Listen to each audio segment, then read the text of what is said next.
Bonjour et bienvenue sur les tests psycho by Debo. Nous allons faire une autre petite série d'exercices avec du calcul de puissance, de la méthodologie de calcul. Et nous allons commencer par cette question-ci, donner le résultat approché de ce calcul. Quand on nous demande de faire une valeur approchée, on peut faire une grosse valeur approchée, mais c'est risqué, il faut essayer de faire une valeur approchée en étant logique et rigoureux. Je ne vais pas toucher à mon 25 parce qu'il va très bien. Je vais remplacer par contre 9940 par 10 000.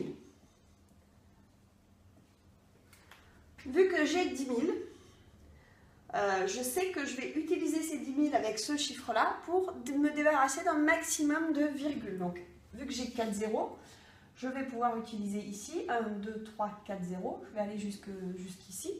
D'accord ? Donc, je vais écrire en fait ça d'une autre manière. Ça, c'est 125 fois 10 puissance moins 4. Mon 10 puissance moins 4 va s'annuler avec mon 10 puissance 4. D'accord ? Puisque ça me donnera 1 comme résultat. Du coup, le calcul qui va me rester à faire sera 125 multiplié par 25. Au lieu de faire multiplié par 25, je vais faire multiplié par 10 dans un premier temps. Donc 125 fois 10, il me suffira d'y rajouter un 0. Comme je le veux multiplier par 20, je rajouterai ensuite une deuxième fois cette ligne-là correspondant à la ligne x 10. Et enfin, je vais diviser 1250 par 2, ce qui me donnera en fait la ligne du 5. 1200, ça me fait 600. 50, ça fait 25. Et j'ai maintenant plus qu'à additionner.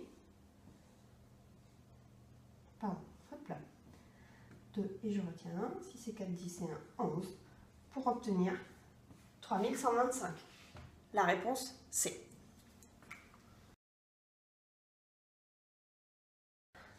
Nous allons maintenant effectuer ce calcul.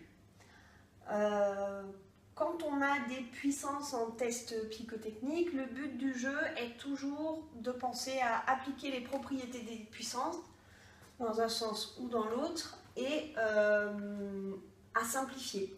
Ici, je vois bien que j'ai des puissances négatives, hein, donc je sens qu'il va y avoir de la simplification. Donc je vais déjà décortiquer au maximum toutes les données que j'ai, petit à petit, pour après arriver à une simplification. 4, c'est 2 au carré, puissance moins 2. Racine de 6 au carré, ça me fait donc 6. Sauf que 6, il est à la puissance 3. Je vais écrire 6 de la manière suivante, 2 fois 3, et je garde mon puissance 3. J'ai juste mon carré qui est parti avec ma racine. 2 puissance 3, j'applique la propriété des puissances. 3 fois 3, 9. C'est donc 2 puissance 9. 12. Encore une fois, je vais écrire 12 uniquement avec des 2 et des 3, puisque je vois bien que je vais avoir des simplifications par 2 et par 3. 12, c'est donc 3 fois 4. 4 étant 2 au carré. Ok. Deuxième étape, je vais appliquer tous mes produits pour n'avoir plus aucune parenthèse. 2 puissance moins 2 fois 2, moins 4. Ici, le 3 s'applique au 2, mais aussi au 3. Donc ça me donne 2 puissance 3 fois 3 puissance 3. Mon 2 puissance 9 ne bouge pas. Et ici, de la même manière que tout à l'heure, je vais avoir 3 puissance moins 2 et 2 puissance moins 2 fois 2, moins 4. Maintenant, je vais regrouper toutes mes puissances de 2 et toutes mes puissances de 3 ensemble. Donc j'ai 2 puissance moins 4, plus 3, plus 9, moins 4.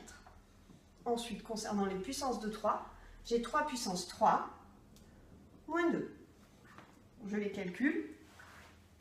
Moins 4, ça me fait moins 8. Moins 8 plus 9 moins 8, ça me fait 1. 1 et 3, 4. 2 puissance 4. Multiplié par 3 puissance 1. Faire 2 puissance 4 revient à faire 2 puissance 2 fois 2 puissance 2, à savoir 4 fois 4, donc 16, qui va être multiplié par 3. 3 fois 6, 18, et je retiens 1. 3 fois 1, 3. Et un 4. 48. Nous allons faire quelques petits exercices et résolutions d'exercices concernant les puissances et les fractions. En effet, les puissances et les fractions sont souvent liées. On retrouve aussi les puissances dans les racines, comme vous pourrez le voir dans une autre vidéo. Mais là, je vais juste me contenter d'appliquer les propriétés des puissances sur une jolie fraction pour commencer.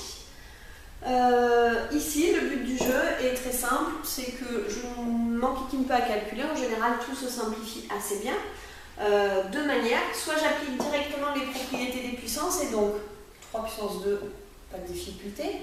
5 puissance 3, j'ai le 5 du 4 qui va monter en haut et se soustraire, et 7 puissance 2, moins 1. Cela me donne donc 3 au carré, je n'y touche pas. 5 puissance moins 1, je vais donc le remettre en bas, afin qu'il redevienne 5 puissance 1. Et 7 puissance 2, moins 1, ça me fait 7, il reste en haut. Je vais maintenant calculer 9 fois 7, 63, 63 divisé par 5. Si on me demande de le calculer précisément, je pose la division. Si on me demande une approximation, je peux dire que approximativement, c'est 65 divisé par 5. 65, c'est 50 plus 15. Petite technique de calcul pour calculer plus rapidement. 50 divisé par 5, ça me fait 10. Et 15 divisé par 5, ça fait 3. Donc approximativement, ce chiffre-là sera plus petit que 13.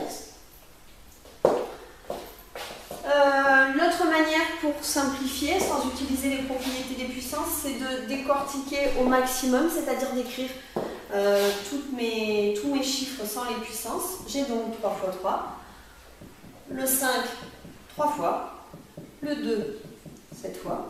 Au-dessous, j'ai le 5, 4 fois.